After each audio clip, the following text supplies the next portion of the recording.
Hello everyone, welcome to our channel Let's Visualize India. This is Pratima. In our last video, we were talking about nutrition in animal part first. Today we will continue this chapter. So let's move forward.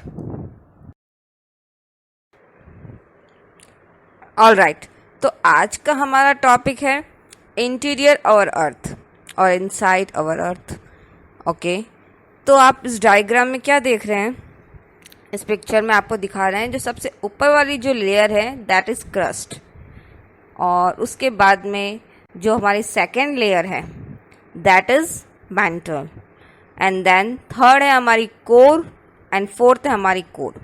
Third जो है that is outer core. जो orange colour का आपको दिख रहा है वो है आउटर कोर, और जो येलो कलर में आपको दिख रहा है दैट इज़ इनर कोर. ठीक है, तो ये है कुछ मल्टीपल लेयर्स जो हमारे अर्थ में है, अर्थ के अंदर है. ठीक है, तो अर्थ के अंदर ये सब लेयर्स क्या क्या वर्क करती है, कैसे कैसे ये अपना रोल प्ले करती है, आइए हम इसके बारे में डिस्कस करते हैं. Let's go. ऑलराइट, तो अब हम बात करेंगे हमारे सबसे अपर मोस्ट लेयर की, दैट इज़ क्रस्ट. तो क्रस्ट की बेसिकली डेफिनेशन क्या होगी? This is the upper most layer over the earth surface is called crust. ठीक है, आपने देखा होगा कि अभी तो हम इनसाइड की बात कर रहे हैं कि हमारे अर्थ के इनसाइड में क्या है. आउटसाइड में तो आपको मालूम ही होगा आउटसाइड में क्या है. माउंटेन्स है, रिवर्स है, ह्यूमन बींग्स है, तो ये सब चीज़ें आउटर में आती हैं. सॉरी, इसके अपर एरिया जो है, इनसाइड की बात तो हम अभी कर ही रहे हैं, इसमें काफ़ी सारी लेयर्स हैं. ठीक है, और ये जो इनसाइड है वो 1000 किलोमीटर्स फैला हुआ है. ठीक है, तो आउटर का भी पार्ट आपको समझ में आ गया. इसमें माउंटेन्स है, रिवर्स है, और ह्यूमन बींग्स हैं, प्लांट्स हैं, एनिमल्स हैं. ये सब जो है हम लोग जो है वो कहाँ रहते हैं? अर्थ के ऊपरी भाग में. जो ऊपर वाला पोर्शन है उसमें हम लोग रहते हैं. अर्थ के अंदर क्या है? जैसे कि मैंने आपको बताया, अर्थ के अंदर लेयर्स है. बेसिकली 3 तरीके के लेयर्स हैं, और हम सबसे पहले बात कर रहे हैं सबसे अपर मोस्ट लेयर की, दैट इज क्रस्ट. तो क्रस्ट में क्या है? क्रस्ट सबसे थिनेस्ट लेयर कहा जाता है क्रस्ट को. कैसे? चलिए ये भी देखते हैं. तो जो क्रस्ट है वो 2 पार्ट्स में डिवाइडेड है. फर्स्ट है कॉन्टिनेंटल क्रस्ट, सेकंड है ओशियनिक क्रस्ट. ठीक है, तो कॉन्टिनेंटल क्रस्ट क्या है, आइए इसके बारे में देखते हैं. कॉन्टिनेंटल क्रस्ट में क्या क्या आता है? माउंटेन्स आते हैं. ठीक है, और जो ओशियनिक क्रस्ट है उसमें क्या आता है? रिवर आता है. ठीक है, तो जो कॉन्टिनेंटल क्रस्ट है वो 35 किलोमीटर तक फैला हुआ है. अब वो कैसे फैला हुआ है ये मैं बताती हूँ आपको. आप इस पिक्चर में देखे होंगे कॉन्टिनेंट्स दिखाए गए हैं, दैट इज माउंटेन्स. ठीक है, तो जो माउंटेन्स है, देखिए मैंने आपको अभी बताया था जो क्रस्ट है वो सबसे थिनेस्ट है. क्रस्ट के बाद में नीचे क्या स्टार्ट हो जाता है? मैंटल. ठीक है, तो जो क्रस्ट के ऊपर ऊपर वाला जो पोर्शन है वो होगा हमारा कॉन्टिनेंटल, सॉरी वो होगा कॉन्टिनेंटल और ओशियनिक. ठीक है, तो जो कॉन्टिनेंटल वाला पार्ट है वो होता है माउंटेन्स का. ठीक है, तो जो माउंटेन्स है वो उनका पूरा जो वो है, पूरा जो फैला हुआ है वो कितना है? 35 किलोमीटर. जब तक कि हमारे नीचे कोई लैंड नहीं आ जाती, वो को हम नापेंगे पूरा 35 किलोमीटर्स तक कॉन्टिनेंटल है. ठीक है, सेकंड है हमारा ओशियनिक क्रस्ट. ओशियनिक क्रस्ट कितना फैला हुआ है? That is 5 kilometre. अब आप देख रहे हैं इस डायग्राम में एक रेड कलर की लाइन खींची हुई है नीचे. देखिए नीचे, सबसे नीचे है येलो कलर का पोर्शन है, देन उसके ऊपर है रेड कलर की एक लाइन खींची हुई है. ठीक है, देन उसके ऊपर एक साइड में है कॉन्टिनेंटल क्रस्ट जिसमें माउंटेन्स वगैरह दिखाए हुए हैं. ठीक है, और दूसरी साइड में है ओशियनिक क्रस्ट जिसमें ऊपर की तरफ दिखाया ओशियन, है ना. तो जो कॉन्टिनेंटल क्रस्ट है उसका आप ऊपर से लेके नीचे तक, तो इसमें जो ब्राउन कलर का जो पोर्शन है ये हमारा होगा कॉन्टिनेंटल क्रस्ट. ठीक है, क्योंकि ये ऊपर से नीचे तक पूरा, ऊपर से जहाँ ऊपर जो अपने को ये माउंटेन्स दिख रहे हैं वो पूरे ऊपर से नीचे तक ये हमारे इसका कितना मास होगा? इसका होगा 35 किलोमीटर्स. ठीक है, देन उसके बाद में अगर हम ओशियनिक क्रस्ट की बात करें तो ओशियनिक क्रस्ट में आप देखिए सबसे पहले ऊपर लिखा हुआ है ओशियन. ठीक है। ओशियन, अब ओशियन के नीचे अब आप सोच रहे होंगे कि उसमें नीचे लैंड कैसे आएगी। ये भी बात सही है कि अगर मैं आपको ऊपर ओशियन में आपको ऊपर से फेंकूं नीचे, तो आप क्या सोचोगे कि मैडम ओशियन तो इतना बड़ा होता है, रिवर हो इतनी बड़ी होती है, उसमें नीचे कहाँ लैंड है, हमें कहाँ पता। अरे तो भाई डूबते डूबते कहीं तो पहुंचोगे, कहीं पहुंचोगे मतलब कहीं तो लैंड होगी। बिल्कुल ऐसा तो है ही नहीं कि बिल्कुल नीचे तक पानी ही है, पानी है, जैसे हम कहते हैं पातालोक में पूरा पानी ही पानी है। ऐसा नहीं है, कहीं तो जाके ठहरोगे। तो वो जो कहीं ठहरने वाली जो स्पेस है ना, that is called oceanic crust. Alright, वो जो लैंड है हमारी वो कितनी है, 5 किलोमीटर, और ऊपर का उसका जो पोर्शन है वो क्या है, दैट इज ओशियन। ठीक है, तो ये जो है ओशियनिक क्रस्ट हमारा सिर्फ 5 किलोमीटर है, कॉन्टिनेंटल क्रस्ट हमारा कितना है, 35 किलोमीटर। ठीक है, ये आपको डिफरेंस समझ में आया क्यों है, क्योंकि ये बहुत ज्यादा फैला हुआ है। और ओशियनिक क्रस्ट 5 किलोमीटर क्यों है, क्योंकि उसमें ऊपर की तरफ तो रिवर है, लैंड नहीं है, सिर्फ रिवर है, वाटर है, इसीलिए। और नीचे की तरफ क्रस्ट है, नीचे की तरफ लैंड है, दैट इज वाई ये ओनली 5 किलोमीटर है। ऑलराइट, अब बात करते हैं हम इसके फॉर्मेशन की। तो जो ओशियनिक क्रस्ट है वो किसका बना हुआ होता है, वो सिलिका और मैग्नीशियम का बना हुआ है, इसीलिए इसको हम क्या कहते हैं, सीमा। ठीक है, सिलिका और मैग्नीशियम से मिलके ये बना होता है, इसीलिए हम इसे कहते हैं सीमा। ऑलराइट, और उसके बाद में जो हमारा कॉन्टिनेंटल क्रस्ट है वो किसके मिलकर बना होता है, दैट इज सिलिका और एल्यूमिनियम से। ठीक है, तो सिलिका और एल्यूमिनियम से वो मिलकर बना होगा, तो उसे हम क्या कहेंगे, सियाल। क्या कहेंगे, सियाल। ऑलराइट, तो इसमें लिखा हुआ the main mineral constitute of the continental mass are silica and aluminium, it is thus called sial. ठीक है, तो इसमें मैं एक बात आपको बता दूं कि जो कॉन्टिनेंटल क्रस्ट है वो जो होगा वो कम उसकी जो वो होगी वेट, वो कंपेयर टू ओशियनिक क्रस्ट के कम होगी।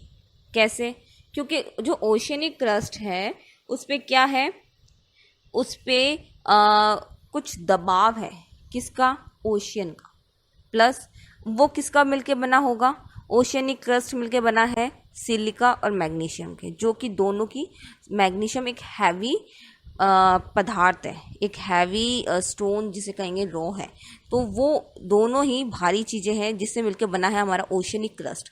तो ओशियनिक क्रस्ट में भारी होगा कंपेयर टू कॉन्टिनेंटल क्रस्ट के, क्योंकि ये बना होता है सिलिका और एल्यूमिनियम से, और एल्यूमिनियम जो होता है वो आपको पता होगा कि वेट में वो काफ़ी लाइट होता है। ठीक है, तो जो लाइट होता है 10 बिकॉज, इसीलिए जो कॉन्टिनेंटल क्रस्ट का होगा वो लाइट होगा, वो हैवी नहीं होगा कंपेयर टू ओशियनिक क्रस्ट के। तो आई होप आपको ये दोनों चीज़ें अच्छे से समझ में आई होगी। सो लेट्स मूव फॉरवर्ड। ऑलराइट, तो क्रस्ट के बाद में अब हम बात करेंगे अबाउट मेंटल। क्रस्ट के नीचे क्या होता है, क्रस्ट के नीचे होता है मेंटल। ठीक है, क्रस्ट मैंने आपको बताया किसके मिलके बना होता है, सियाल एंड सीमा। ठीक है, इन दोनों से मिलके क्रस्ट बनता है।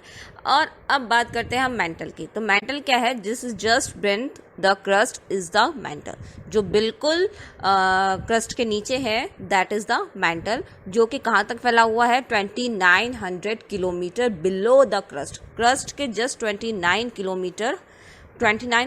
किलोमीटर तक ये एक्सटेंड है। ठीक है, तो जब क्रस्ट में हमने बात की थी तो उसमें था कॉन्टिनेंटल जो क्रस्ट था वो कितना था, वो था 35 किलोमीटर। ठीक है, तो आपने सोचा होगा कि 35 किलोमीटर तो बहुत ज़्यादा स्मॉल नहीं है, तो इसीलिए क्योंकि वो थिननेस लेयर थी, और ये है मेंटल। अब ये देखिए आप, ये 2900 किलोमीटर है। ठीक है, तो ये कितना फैला हुआ है, 2900 किलोमीटर तक फैला हुआ है, वो इसीलिए उसको थिननेस लेयर कहते हैं। और ये है हमारी जो मेंटल है वो क्या है, ये इससे हम कह सकते हैं आप सेमी लिक्विड लेयर जिसे आप कह सकते हैं। ठीक है, आपने है ना पिक्चर्स में देखा होगा, जो पुरानी पिक्चर्स होती है भगवान की, ठीक है, उसमें क्या होता है कि जब भगवान को गुस्सा आता है तो ना नीचे से है ना वॉल्केनो फूटता है, उसमें से क्या निकलता है, आग। लावा, ये सब निकलते हैं। ठीक है, तो ये जो चीज़ें होती है ना, वो ही है मेंटल। मेंटल में क्या होता है बेसिकली कि जो मेंटल वाली जो स्टेट है, जो लेयर है, उसमें ना तो ये पूरी लिक्विड होती है, ना ये पूरी लैंड होती है। इसमें ये सेमी लिक्विड जिसे हम कह सकते हैं, ये वो वाली स्टेज होती है। ठीक है, तो इसमें ये बेसिकली जो है ये किससे मिलके बनी होती है? मैग्मा।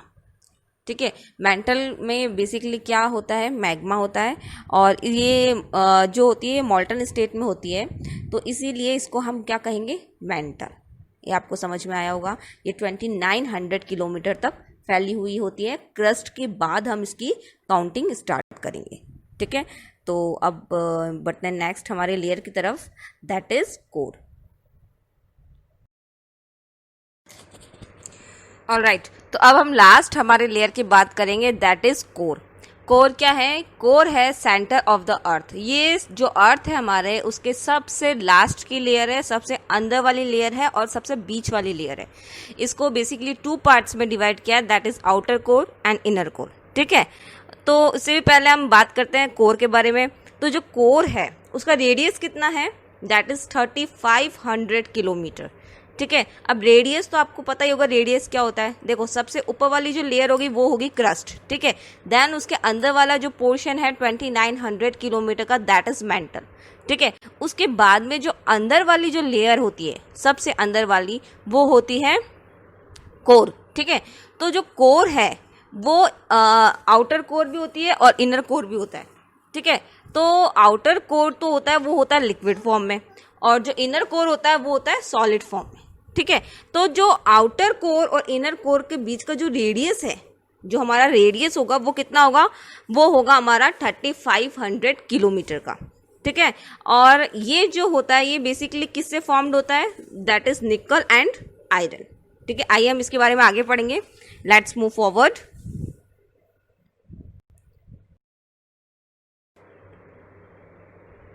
ऑलराइट, तो अब है हमारा inner core and outer core. ठीक है, दोनों ही हॉट होते हैं। ठीक है, so let's move forward. That is, जो इनर कोर होता है, that is thought to be as hot as the surface of the sun. जो सन है उसके सरफेस जितना हॉट होता है हमारा इनर कोर, और जो आउटर कोर होता है वो इतना हॉट नहीं होता कंपेयर टू इनर कोर के। ठीक है, जो इनर कोर होता है वो सॉलिड फॉर्म में होता है, और जो आउटर कोर होता है वो कौन से फॉर्म में होता है? That is liquid form. ठीक है, और जो इनर कोर होता है वो किससे बना होता है? आयरन एंड निकल से, और आउटर फॉर्म होता है वो भी किससे बना होता है? आयरन एंड निकल, सेम।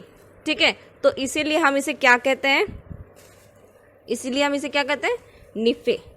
ठीक है, निफे मतलब निकल का Ni, और Fe किसका होगा? आयरन का। आयरन को हम क्या बोलते हैं? फेरस भी बोलते हैं। इसीलिए इसको जो दोनों का है शॉर्ट फॉर्म करके क्या बनाया है? निफे। ठीक है, तो आई होप आपको ये समझ में आया होगा। ऑलराइट, तो आइए अब हम इन सब के बारे में एक बार वापस रिवीजन कर लें फटाफट से। इनके थिकनेस और इनका कंपोजिशन कैसा है। तो फर्स्ट है हमारा क्रस्ट। क्रस्ट किससे मिलके बना था? सियाल एंड सीमा से। ठीक है, तो इन दोनों का जो साथ में कंपोजिट में है, ये इसका किलोमीटर, इसकी थिकनेस कितनी है? 60 किलोमीटर अराउंड। दोनों की सेपरेटली कितनी है? 35 kilometre and 5 kilometres respectively to sial and sima. Alright, और इनका कंपोजिशन कैसा है? Silicon and aluminium, that is sial, and silicon and magnesium, that is sima. ठीक है, सीमा किसका था?